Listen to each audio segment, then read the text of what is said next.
Question 31. Une ceinture vrillée ou non adaptée à la morphologie de la personne offre le même niveau de protection qu'une ceinture bien ajustée au risque d'aggraver les blessures. Je me demande.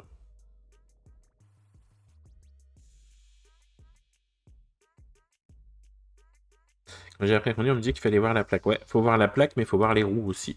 Faut que tu puisses voir la plaque et voir juste les roues, le bas des roues. Alors du coup, ça risque d'aggraver les blessures, évidemment, une ceinture vrillée déjà, et si elle est pas bien, et même en bas, même le harnais, ce qu'on appelle le harnais, la partie basse, vraiment qu'elle soit sur le bassin, il faut qu'elle soit en dessous du ventre et pas sur le ventre, d'accord?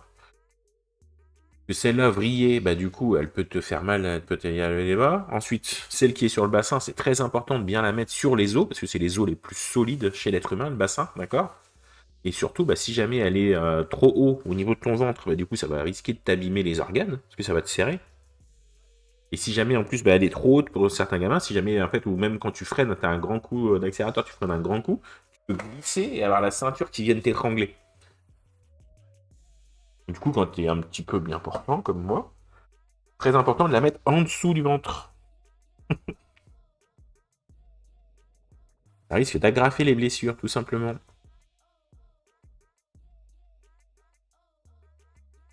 Question 32. Sinon, on remplace la ceinture par une chaîne de tronçonneuse. Bon, ah non, c'est pas bon. Le contour, alors, permet de connaître la vitesse de la voiture. Permet de connaître la vitesse du moteur. Équipe la plupart des voitures récentes. Et est obligatoire. Il y a plusieurs réponses possibles. Le contour à gauche, là.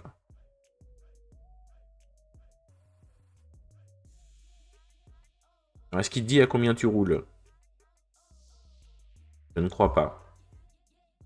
Est-ce qu'il te permet de savoir connaître la vitesse du moteur? Tout à fait. Là, c'est marqué fois 1000 tours par minute. C'est le nombre de fois que ton moteur il tourne. Donc là, ton moteur il tourne, là, à ce moment précis, il tourne à environ 1500 tours par minute.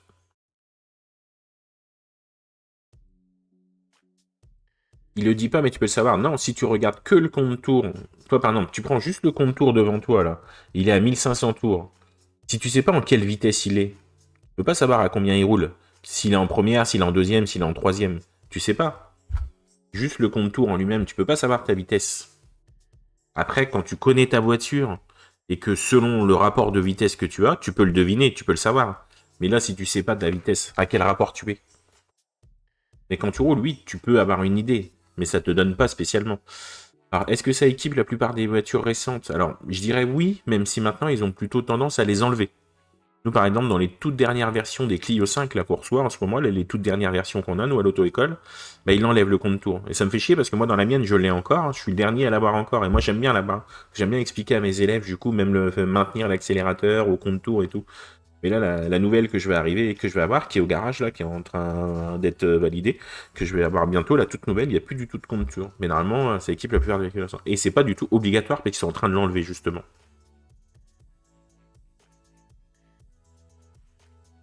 Oui, quand tu roules, tu sais si t'es en première ou en troisième, bien sûr. Et du coup, après, tu peux savoir à combien tu roules à peu près par rapport à ton machin. Mais pour décrasser le moteur, sans accélérer ou de maintenir une vitesse, le moteur il tourne pas à la même vitesse à rapport égal. Oui, c'est ça. Donc en fait, ça c'est le nombre de tours par minute de ton moteur qui emmène l'arbre de transmission avec le premier disque qui va aller se coller avec l'embrayage. Après, bon, je vais pas vous faire le cours de la chaîne cinématique. Hein, je le fais à mes élèves à leur première leçon. Mais les réponses c'est B et C. La vitesse du moteur est équipée à la plupart des vitesses récentes. Voilà. Alors, un bagage volumineux mais léger doit être placé de préférence. Alors, gros mais pas lourd. Donc sur une galerie au-dessus de la voiture ou dans le coffre. Alors,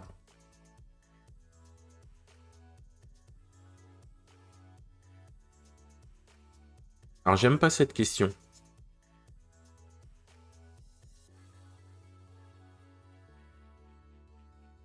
J'aime pas cette question parce que normalement l'idéal quand tu pars en vacances vraiment et que tu as beaucoup de choses, l'idéal serait d'avoir un coffre de toit et dans le coffre de toit, normalement tu dois mettre les choses légères, d'accord? Mais là il parle juste d'une galerie.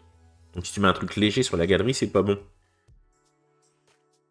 D'accord? Donc là, il faut que tu le mettes dans le coffre. Mais si tu as un coffre de toi, en fait, quand tu mets tes bagages lourds, en général, il faut mettre tes bagages lourds au fond, le plus près des sièges à l'arrière, après un peu moins lourd. Et les légers, tu les mets dans un coffre de toi.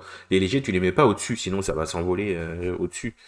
Mais si tu les mets dans un coffre de toi, c'est mieux. Mais là, du coup, comme il n'y a pas de. Il parle d'une galerie et pas d'un coffre de toi, c'est dans le coffre. Ouais, c'est ça. Ce qu'il dit, ça va faire de la prise au vent vu que c'est volumineux, mais sinon, mettre dans un coffre. J'ai pas de bagages, je pars jamais de chez moi.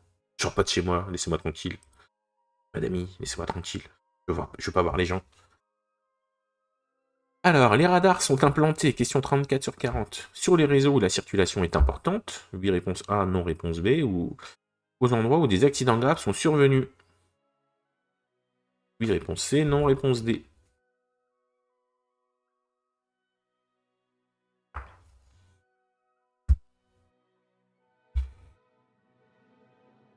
Alors, sur les réseaux où la circulation est importante, et également aux endroits où il y a eu des accidents graves. Alors normalement, en fait, ils regardent, alors pas un seul accident, attention, parce que c'est sûr que tu vas me dire, oui, mais au coin de ma rue, une fois, il y a eu un mort et il n'y a pas de radar. Non, en fait, il y a des points stratégiques. Ils font ça, ils calculent comme ça, en fait, donc il y a des endroits stratégiques où ils mettent là où il y a beaucoup de gens, où il y a beaucoup de voitures, ça c'est sûr. Et il y a des endroits en fait où à partir du moment où il y a eu tant d'accidents en tant de temps, bah, du coup ils estiment qu'il faut mettre un radar ici pour ralentir les gens. Réponse E, rapporter de l'argent à l'État. Mais non, c'est ça en fait. C'est quand il y a plusieurs accidents, par exemple, moi je sais que dans la région il y avait un endroit entre Reims et Fismes là où il y a eu plusieurs accidents là-bas et avant on n'avait pas de radar dans ce secteur et là du coup ils en ont foutu un. Il y a aussi les routes où ils sont accidentogènes, mais aucun rapport. Alors, accidentogène ne veut pas dire voilà, qu'il y a eu beaucoup d'accidents graves. En fait, il faut qu'il y ait, entre guillemets, genre 1, 2, 3, 4 morts, on va dire. Enfin, et après, selon le taux du coup, de décès ou quoi, du coup, ils votent, faut qu'ils fassent un machin, et après seulement ils mettent dedans.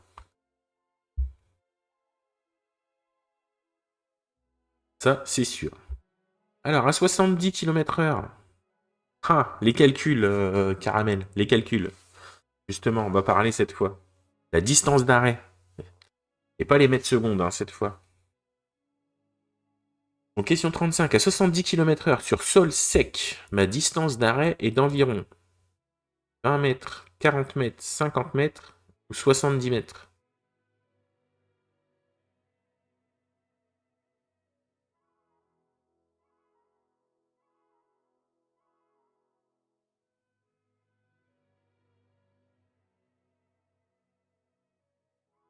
Alors, ça, c'est combien tu fais de mètres en une seconde?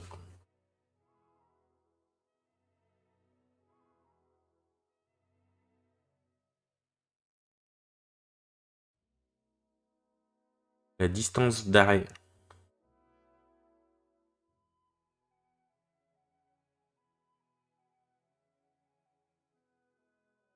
Alors, pour savoir combien est-ce que tu fais de mètres secondes, on a dit tu multiplies le premier par 3. Ça, c'est les nombres de mètres que tu fais par seconde, donc durant le temps de réaction. Donc 7 fois 3, 21 mètres. D'accord? Donc là, ce serait ça. Mais non. La distance d'arrêt, lui, par contre, c'est tu multiplies le chiffre des dizaines par lui-même. Parce que tu as la distance que tu fais, donc 7 fois 3, 21, donc environ 20 mètres, le temps que tu appuies sur le frein. Et quand tu appuies sur le frein, du coup, tu as toute la phase de freinage après pour t'arrêter. Donc tu as environ les 30 mètres qui restent. Donc tu fais 7 fois 7, 49 mètres. Donc il te faut environ 50 mètres pour t'arrêter à 50 km/h. Je récapitule ou c'est bon? Savoir combien tu fais de mètres par seconde. Donc durant le temps de réaction, tu multiplies le chiffre des dizaines par 3. Et pour savoir ta distance d'arrêt totale, tu multiplies le chiffre des dizaines par lui-même. Pas compliqué, tu as deux calculs à comprendre. J'aurais oublié demain. Donc environ 50 mètres. D'accord? Alors, la distance d'arrêt, c'est la distance parcourue pendant le temps de réaction plus la distance de freinage. En réalisant un calcul simple, prends la chiffre des dizaines et on multiplie par lui-même. Savoir combien de temps il faut pour t'arrêter, tu prends les dizaines et tu les multiplies par eux-mêmes. Donc 70 km/h, 7 dizaines. 7 fois 7, 49, environ 50 mètres. J'espère que, bah, si même Caramel comprend pas, j'espère que vous, sur YouTube, vous avez compris et laissez un commentaire là-dessus, si ça peut vous aider. Mettez un petit pouce. Abonnez-vous aussi, c'est bien. Je fasse plus de vidéos. Alors, du coup, bah, pour calculer la distance de freinage, du coup, bah, c'est simple, hein. Tu fais ça, tu fais la distance totale, tu enlèves le trajet, et puis ça te donne le reste. Mais je retiendrai pas. Prochaine étape, la collab NordVPN. C'est ça, une petite collab NordVPN. Hein. Alors, la vitesse d'un tracteur agricole sans remorque. Est limitée à combien? Tracteur sans remorque, 40 ou 60? A 40, B 60. La vitesse d'un tracteur agricole avec remorque est limitée à combien? 25 km/h ou 45 km/h?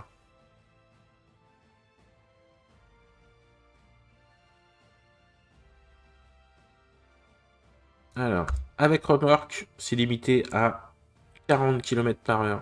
Et sans remorque, non, sans remorque à 40. Et avec remorque, 25.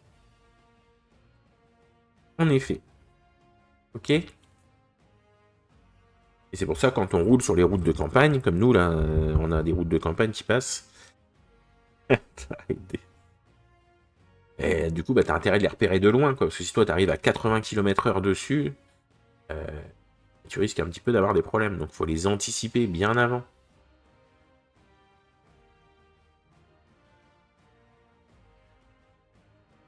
Sur Nordcar, protégez-vous sur la route en affichant protégeant votre plaque d'immatriculation, tout à fait. Donc, je vous rends ma chaîne YouTube au cas où, tiens. Vous avez le droit de cliquer si vous voulez. Hein. Derrière tracteur, parce qu'on n'a pas le droit de le doubler s'il y a une ligne blanche. Oui, s'il y a une ligne continue, t'as pas le droit de le doubler, en effet. Même si tu le vois à 3 km, il y a une ligne continue, t'as pas le droit de le doubler, en effet. C'est pas un véhicule à deux roues sans sidecar. Un véhicule non motorisé, t'as pas le droit. Quel enfer, tout à fait. Alors, les feux adaptatifs pour la question 37. Bon, à l'avant du véhicule, oui, réponse A, non, réponse B. On n'a pas le droit de doubler par la droite non plus, on n'a pas le droit de doubler par le fossé. Où est-ce qu'ils sont à l'arrière du véhicule? Oui, réponse C, non, réponse D. Alors, les feux adaptatifs. C'est quoi les feux adaptatifs? Bonne question, ça. Moi, j'en ai sur ma voiture. Alors, j'en ai pas sur ma voiture d'auto-école, mais j'en ai sur ma voiture perso. Les feux adaptatifs, en fait, c'est les feux simplement qui suivent quand tu prends un virage. Les feux, ils bougent avec. Ils tournent avec. Comme ça. Donc, du coup, bah, ils sont à l'avant du véhicule. Ils sont pas à l'arrière du véhicule. Les feux adaptatifs, c'est des phares, en fait, qui te permettent, du coup, d'avoir toujours une bonne visibilité. Au lieu d'avoir tes phares tout droits comme ça, là, et qui suivent bizarrement, bah, tes phares, ils se décalent tout de suite avant que tu arrives dans le virage. Moi, j'en ai sur ma bagnole perso. Pourtant, elle est pas toute jeune. Hein. Mais j'en ai dessus. En plus, j'ai des OLED dessus. Et la nuit, j'ai l'impression que je suis en plein jour. J'ai juste les feux qui s'allument en fonction de la limite. Ouais, les feux automatiques, ouais. Les pas qui suivent, d'accord, ouais. T'as les phares automatiques qui s'allument auto, ouais. Ah, t'as dit, ça s'adapte au tracé de la route, tu vois, en modifiant l'angle d'éclairage, c'est ce qu'ils disent. Il se relève un peu pour éclairer plus loin, il se baisse. C'est pour ça que je dis, sincèrement, moi, avec ma voiture perso, j'ai vraiment l'impression, la nuit, c'est vraiment super bien, quoi. La nuit, ça éclaire vraiment bien avec les LED, là, les bordels, là. Enfin, c'est vraiment, vraiment, là-dessus. Les mecs qui te croisent devant, doivent aimer tes phares. Oui, bah, tu restes pas en plein phare, hein. Et tu roules pratiquement de nuit et en partie en forêt. Ouais, ouais, oui, ça pourrait être sympa d'en avoir, en effet. Alors, il commence à pleuvoir. Oui, il pleut un petit peu, il pleuviote, ouais, il pleut, ouais. En effet. Alors, j'allume mes feux de croisement. J'allume une clope, non. J'allume mes feux de croisement. Oui, réponse A, non, réponse B. J'allume les feux de brouillard avant. Oui, réponse C, non, réponse D. Il y a toujours des petits pièges. Là, tu vois, c'est le genre de questions avec des petits pièges, tu vois. Que les feux de croisement, oui. Dès qu'il commence à pleuvoir, dès qu'il y a une perte de luminosité, tu dois les allumer. À savoir que les feux de brouillard avant, on a le droit de les allumer quand il pleut. Parce qu'à l'avant, un moyen technique qui dit les feux à l'avant, les feux de brouillard avant, on peut les utiliser par brouillard, neige et pluie. Et les brouillards arrière, brouillard et neige seulement. Et comment? Donc moyen mémotechnique, c'est simple, on pense les parents, ils sont à l'avant, ils vont à la banque, ils vont à la BNP. Donc tu as le droit d'utiliser tes feux de brouillard, neige, pluie. Ils vont à la banque. Et les feux de brouillard arrière, c'est les enfants, ils sont sur la banquette arrière, ils mangent des BN, ils mangent des gâteaux. Donc brouillard et neige pour les feux de brouillard arrière. Mais quand il pleut vraiment très fort, on est d'accord. Pas seulement quand il pleut 3 gouttes. Donc là, en l'occurrence, on les allume pas. D'accord? Et ça, c'est des questions où ils peuvent te demander j'ai le droit d'allumer mes feux ou pas. Donc là, le moyen mémotechnique que je vous ai donné, les parents à l'avant, ils vont à la BNP, brouillard, neige, pluie pour les feux de brouillard avant, et les feux de brouillard arrière, les enfants, ils sont sur la banquette arrière, ils mangent des BN, brouillard et neige.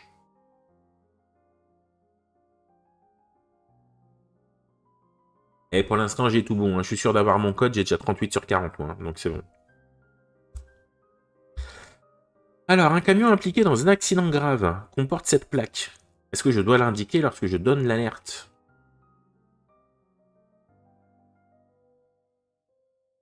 Je dois l'indiquer, cette plaque, si je la vois.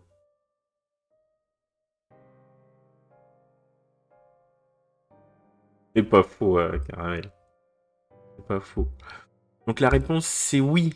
En fait, si je vois une plaque orange comme ça, même s'il y a juste une plaque orange, normale, enfin, je le précise si j'appelle les secours, parce qu'en fait, le numéro de la plaque, là, ça peut donner des indications sur le produit, si c'est dangereux, si c'est corrosif, tout ça.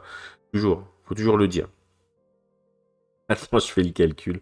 Du coup, même si c'est un truc corrosif, s'il y a un dessin dessus et tout, si vous voyez une plaque orange, si vous alertez les secours, vous donnez les informations. Parce que moi, je suis ancien chauffeur super lourd aussi, et j'avais forcément la plaque derrière, parce que je transportais des matières dangereuses aussi. J'avais transporté des matières dangereuses, des produits phyto, pharmaceutiques, pour les vignes et compagnie.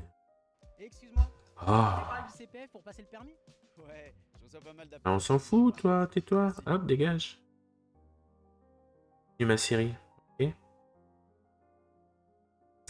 Alors, réduire sa vitesse permet de diminuer le temps de réaction, la distance parcourue pendant le temps de réaction, la distance de freinage.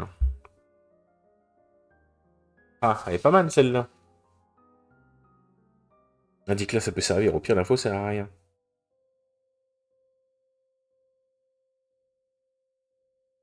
Ouh. Réduire sa vitesse. Est-ce que ça réduit le temps de réaction? Est-ce que c'est ça qui fait que tu vas appuyer moins vite sur la pédale? Ah non. Ton temps de réaction restera toujours le même. Et un speedrunner, t'es rapide, tu vois, t'es tranquille. Tu vois. Par contre, la distance parcourue pendant le temps de réaction, comme j'ai dit tout à l'heure, si tu es à 50, tu fais 5 x 3, 15 mètres par seconde. Si tu es à 30, tu fais 3 x 3, 9, environ 9 mètres par seconde. Donc forcément, la distance parcourue pendant une seconde, il y a la distance de freinage, pareil, 5 x 5, 25 mètres environ, 3 x 3, 10, voilà. Donc là, forcément, vu qu'à 30 km/h, ils estiment qu'il te faut à peine 1 mètre pour t'arrêter, il n'y a pas de différence quasiment. Donc, distance de freinage et distance parcourue pendant le temps de réaction. Et voilà, incroyable. C'est un fait du speedrunner qui diminue le temps de réaction, c'est ça. Et donc voilà pour cette série. Donc merci d'avoir regardé les amis sur YouTube. N'hésitez pas à vous abonner à la chaîne. Hein. Faites-vous plaisir, laissez un petit pouce, des commentaires si vous avez des questions. Et n'hésitez pas à me poser plein de questions et à venir me voir en live sur Twitch, sur Fred Auto École sur Twitch. Merci, à bientôt.